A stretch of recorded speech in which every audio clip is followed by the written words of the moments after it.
Good morning, good afternoon, good evening, traders from across the globe, and welcome to the 1562nd edition of Short-Term Trading Live with Oscar Carboni. Good evening, traders. This video coming to you on a Sunday night for Trading Sunday through Monday, Jan 9th, 2017. Before we get into the topics on the board, I'd like to remind you that futures trading is extremely risky, causes substantial financial loss, is certainly not suitable for all traders. You must have risk capital to lose if you are going to play this game. If you don't understand that, join me at livewithoscar.com. If you don't understand how stops work, join me at livewithoscar.com, and I will try to help you out in my free live trading room. What is on the board? Let's get moving. Well, first of all, a round of applause goes to the green Omni, baby. Emini, S&P, Nasdaq, the Dow. Love it, love it, love it. Green Omni, rock and roll. Sunday through Monday. We do take this one day at a time. With that in mind, we do have to step back a few days, and one of tonight's topics are when a good flag goes bad, and I'll show you what that means, traders. I have shown you so many videos where I put a flag in front of you, said this flag means it should go down, and the market does, and I've put a bull flag in front of you on a chart, and I would say this means it should go up, and it does, but there is no shot on this planet that all of the flags that we see that form are going to work correctly. But there is a really good high percentage, in my opinion, a very high percentage of flags that pan out. And if you use them all the time when you see them, only some will fail you. So they don't all work. I'm going to show you an example of a flag in silver that absolutely did not work, but they don't always. Use them anyway. The majority does. We'll look at that in a moment. Short-term versus intermediate-term charts is what I'd like to speak to you about. In the short term, the emini, S&P, the Nasdaq, the Dow is very bullish. If you ask me, the charts look great. And many of the stock charts I studied over this weekend look fantastic. There are flags and just good-looking formations all over the individual stocks out there, which, of course, make up these indices, right? Short term, very bullish, but the chart that I showed you in my last video, I think some of you misconstrued as me calling for some kind of a crash, or January means the market has to break down. My reasoning for showing you that last video and that chart was to show you that I don't know what is going to happen, but if technical analysis basically revolves or lives on the premise that repetitive patterns are the cornerstone of technical analysis, every Jan since 2001, except for 1 year, the market had some kind of a pullback in January. And I say, is that the possible buying opportunity, the one and done January dip? Because that's what it will be if it does dip. I did not call for a crash. I don't want you traders to think I'm not bullish, because I am, and we are day traders. And until something starts to happen in the month of Jan, we stay bullish, but intermediate term charts for us day traders means a couple of weeks out. There's the possibility of the big dip buying opportunity that comes in January. So we'll look at that chart again. Just wanted to make that clear. Short term, we're bullish, but I've got that Jan chart, the January effect. We know about it. We'll take a look at it. In fact, the January effect is something completely different, so let me not label it that. Let's just call it the one and done Jan dip. The January effect is something about market rotation, sector rotation. We'll cover that in some other video. So we expect up, up, up in our indices, and when that good flag does go bad, that does not mean you shouldn't trade flags again. You should always trade the flags when you see them time and time again without the doubt, and only some will go bad. Traders, I want to show you my charts. Livewithoscar.com is where you'll find me. I run a 24-hour-a-day live free trading room. Come on down. Membership is free. No credit cards are required. Just come on in and hang out with us. I love the company. I used to be a trader in the pits for many years, and I like to hang out in my trading room. It's like my pit. Come join me and hang out with me during the day.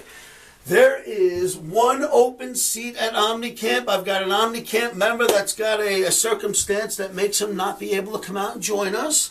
So I'd like to replace that body with another. There's one open seat for my OmniCamp that will be held here live in Las Vegas. OmniCamp is where I personally will teach you the art of omnis, of Oscar's market navigational indicator. I will teach you how to come up with the Omni for yourselves. This is a course that starts on a Friday morning and stretches all the way out till a Monday afternoon. It is absolutely a fantastic course, and if there is one of you out there that fills out many applications have been filled out. If one of you fill out an application that tickles my fancy, I'll call you back and see if you want to fill that seat. Now, if you are interested, time's starting to tick, right? We've got 4 or 5 weeks. You've got to buy your tickets. You should come on out. We got about 4.5 weeks. We're right around there. All right, traders, so that's about it. OmniCamp, Schmomnicamp, we'll get to that when we get to it. You campers are all coming out, some from Australia, some from around the world. I can't wait to meet you cats. It's coming up in Feb. Either you'll be sitting next to my son in that seat or another OmniCamper. To me, it doesn't matter. My boy is getting so good. In fact, my daughter and my son, a round of applause. You know what they did on Friday? They gave us Omniacs a trade to get in the S&P. They gave us the absolute low to buy in, and they gave us the absolute high to get out in. One kid is 15 and a half, the other one is 20. Can you imagine? What do you think they're going to do when they grow up? My goodness. They gave us the trade. I told my Omniacs in the trading room who the trade was going to be from. The ones who know my children know they are very well versed in this game. Took the trade. Many of you made points on Friday. Congratulations. Can't count on the kids always, and it's a rare opportunity that I actually even offer you their trades, but they're very good at what they do. Pay attention when they're hanging out with me. All right, traders, with no further ado, let's go look at some charts. Okay, traders, this segment is called When a Good Flag Goes Bad. When a good flag goes bad. What does that mean? Well, here we had a fantastic looking flag. The market dropped. Another flag starts building. The market should drop as it fills out the flag. This is what happened. I showed this to you 2 videos ago. I thought that the market will drop out of the bottom of the flag and hopefully take gold with it. And so we didn't actually trade the trade. I just showed the flag. We were hoping gold would be our trade. Gold didn't show up. We didn't get the flag in gold. However, this is where we were. And this is what happened. Yuck. Look at that thing. Red buzzer. So the market went up instead of going down like we would have expected a bear flag to do. But that's okay. Maybe it's going to come back down and get in that flag again. They don't always work. When a good flag goes bad, so be it. It happens. If this flag you were actually trading for yourselves and it went bad, you'd have to remember the one before. It worked really well. And if you would look back at this chart, you'll recognize that there are several flags coming down here that worked really well. This one happened to fake us out first. So when a good flag goes bad, don't run from them. Use them again. My advice to you, let's move forward. In my last video, I showed you a chart of the emini S&P going all the way back to 2001 and showed you that with the exception of 1 year only, that January had a dip every single month. Every year, every January, every passing of a Jan had some kind of pullback. Not all were dramatic, but January had a pullback just about every year. Here we are now. We're only a few days. I mean, just a few days into the month. It could happen according to what I showed you any time during Jan, even up till the last 3 days. So this is our intermediate term chart, and I say it would just be a buying opportunity if it happened. Please don't misconstrue what you've seen in the last video. I was just pointing out we may be getting a dip in Jan, but it might. I would expect that dip to be a buying opportunity. If we don't get it, so what? Up is great. This, to me, looks like a flag of all of its own right there, and up is where we should go. With the thought of that being a flag, let's go take a look at a few more charts in the indices. Look at the Dow Jones Industrial Average daily chart. unequivocally a flag. It's been tested twice on the bottom, tested 4 times at the top, and now it is starting to break out. So your Dow Jones, green Omni by the dips. And then when we look at our faster moving indices, look at the even the S&P daily bar. Look at that breakout. That's a pretty look, isn't it? Do you like that? I like that. Bull flag, little run up right there. And then we move out to another chart and we say, well, what does that look like? Well, the Nasdaq. Interesting. I've shown this to you in a video or two, and when this started to build here. And what you'll notice that now we're back above the middle line. So you got the top of a channel, the bottom of a channel, somewhere near the middle of a channel. It's not quite the middle, but almost. The market got above the middle and settled here. Well, what does that tell us? Well, the last time we did that, we got above the middle, it rallied to the top. Then eventually worked its way to the bottom. And now it's moving up and it just got back above the middle. Are we here? That's a possibility, right? I like the way it looks. We'll see where that goes. Next, you've got this. The Russell, even though it had a pullback day on Friday, is still in a bull flag. Now, the other indices are already up here. But the Russell is lagging down below. But as you can see, it actually has room to go even lower and still wiggle inside of what could just be a growing flag. While the other indices, which would be considered sector rotation, move up, as this thing went up first and foremost. If you remember, this went crazy at first. Now the other indices are catching up. You may be getting some sector rotation out of one into the other, but they're still staying in our U.S. indices. That's what I'm looking at. It's still a bull flag. We'll see what happens. Traders, meet me at livewithoscar.com in my free trading room, and we'll watch the markets together. So traders, you've seen my technical argument for why when a good flag goes bad, let me tell you right now, once again, embrace those flags, good or bad. On average, they will help you out in your trading. Short term versus intermediate term. Remember, we short term, emini, S&P, Dow Jones, Nasdaq, very bullish as far as I'm concerned, the way I see charts. But we do have the possibility of the pullback buying opportunity that we do see in Jan. Keep that one in mind as well. Traders, I will see you at livewithoscar.com. This is just the beginning of the year. It's only the second week. Now I will start introducing some stocks as volume begins to pick up. I'll introduce some stocks to you. I didn't want to go there, but I've read so much about it, heard so much about it today that let me just say this.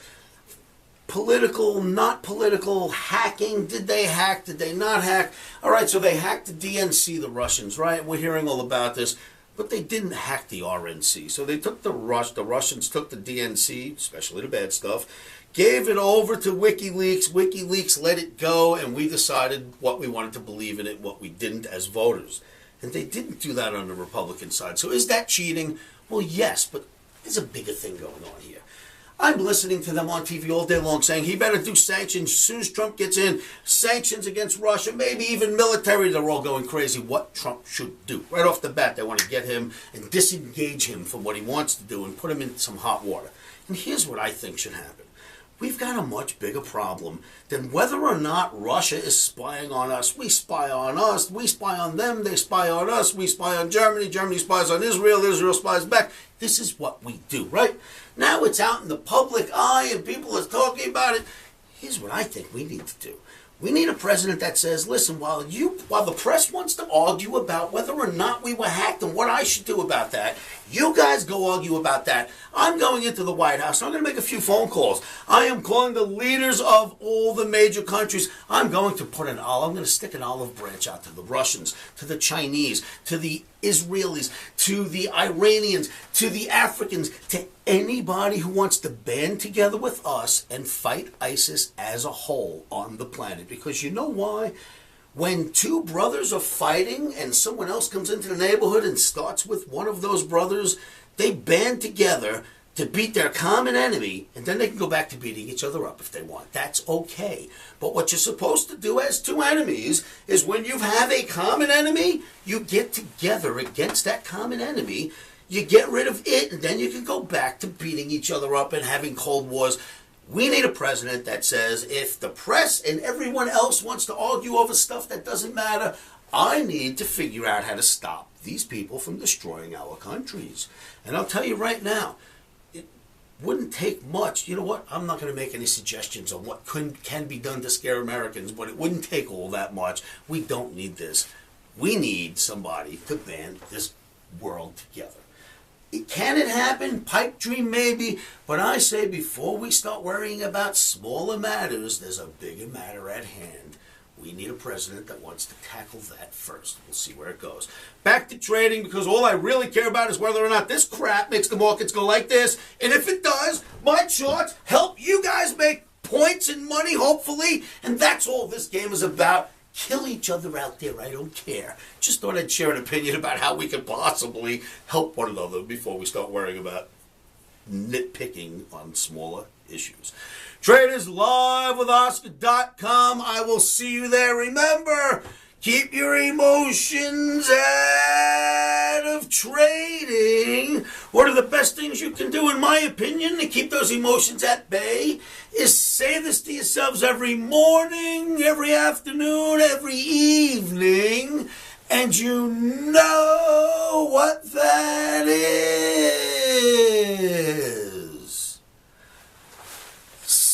Stops are in.